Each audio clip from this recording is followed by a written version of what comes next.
Hello everyone, and welcome to What's New with OSHA. With the ever-changing workplace, OSHA is constantly refocusing their efforts on enforcement and compliance assistance to mitigate hazards on the job. It can be hard to keep up with the standard changes, but Lancaster Safety has you covered. Let's do a quick recap of 2018, discuss a few hot safety topics, and also introduce some items on our watch list. We're going to kick off this segment with a few hot safety topics, and the first one on the list is record keeping. Now, record keeping will apply to almost everyone listening, so be sure to keep a close ear.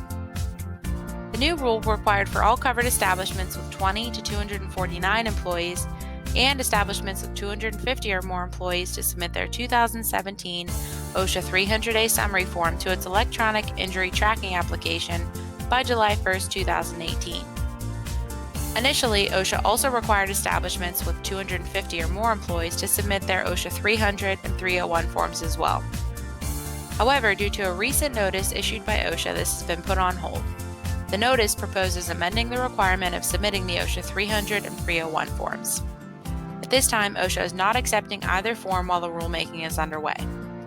Now, regardless of this potential change, Form 300A is still required to be submitted annually for all covered establishments with 20 to 249 employees and establishments with 250 or more employees by March 2, 2019.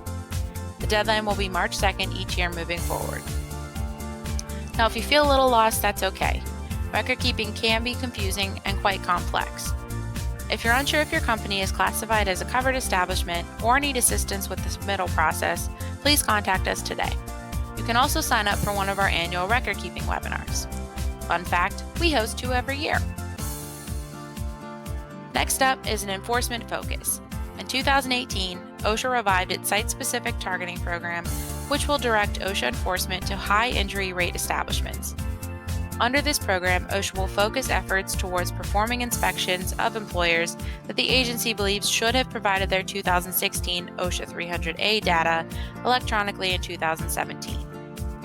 Now, we'll get into enforcement programs a little bit more later on, but that's it for now.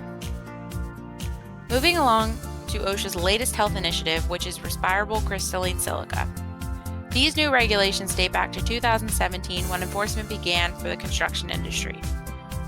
General industry and maritime had until June 23, 2018 to implement the majority of the new requirements. The construction standard changes require employers to limit worker exposure by implementing engineering and administrative controls as well as PPE for certain circumstances.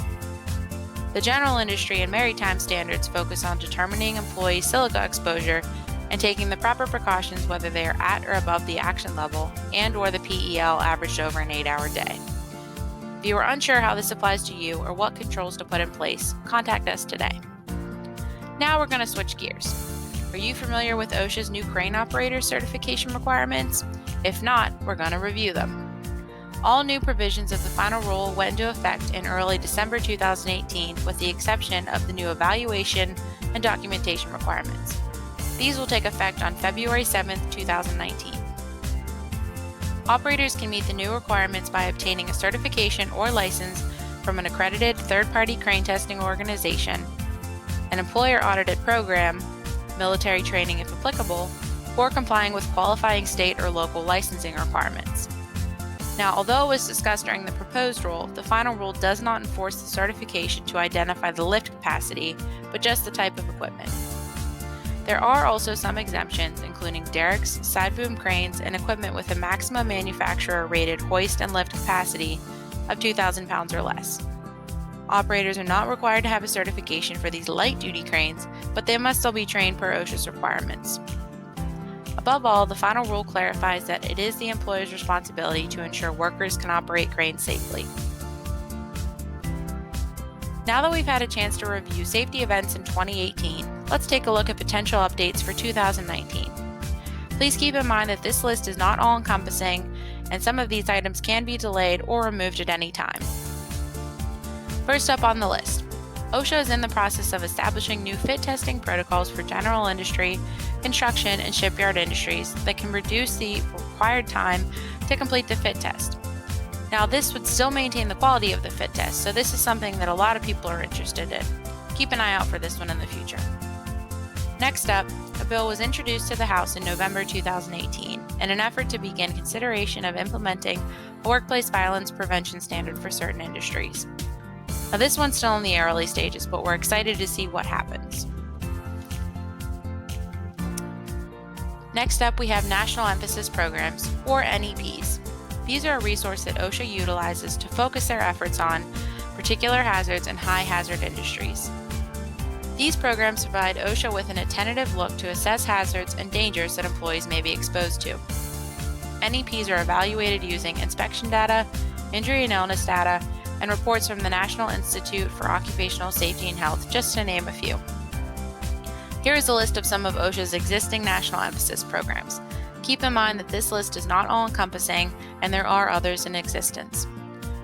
Hazardous machinery capable of causing amputations, hexavalent chromium, lead in all workplace industries, primary metal industries such as iron foundries and steel piping manufacturers, process safety management, and trenching and excavation. Keep in mind that local emphasis programs are also in place on the regional level.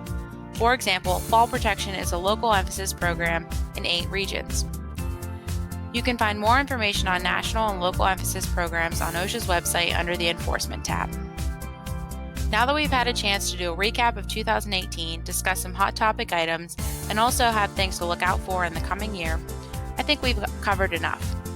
Don't forget to sign up for our monthly email newsletter to keep up to date with any applicable OSHA standard changes. Thanks for listening.